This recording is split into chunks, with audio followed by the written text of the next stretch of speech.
Hi, this is Alex from devstories.eu. CircuitPython, Episode 2 of 7.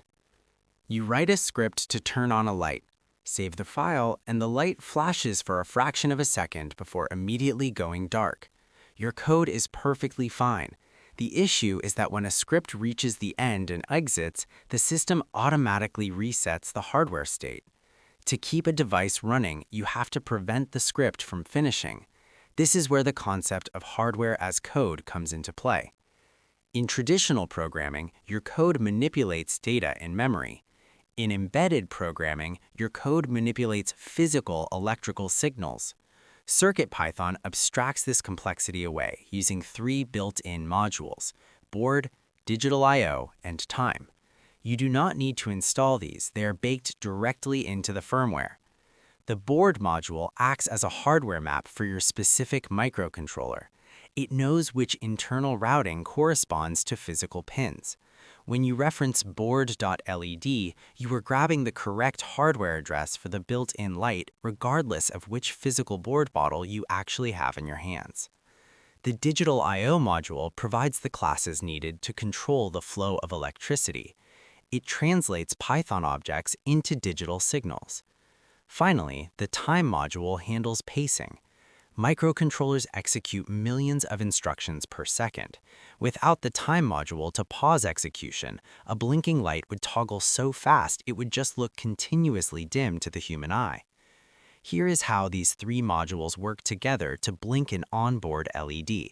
First, you import board, digitalio, and time.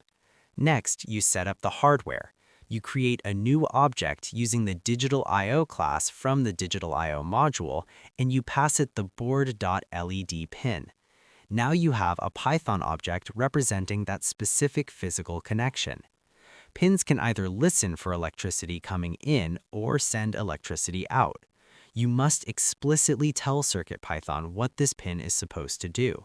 You set the direction property of your new pin object to output. This tells the microcontroller to push voltage out to the LED. Here's the key insight. Once the pin is configured as an output, controlling the physical electrical signal is exactly like assigning a variable. To turn the LED on, you set the value property of your pin object to true. Under the hood, CircuitPython translates that simple Boolean assignment into a high-voltage signal, pushing electricity through the circuit and illuminating the LED. To turn it off, you set the value property to false, which drops the voltage to 0.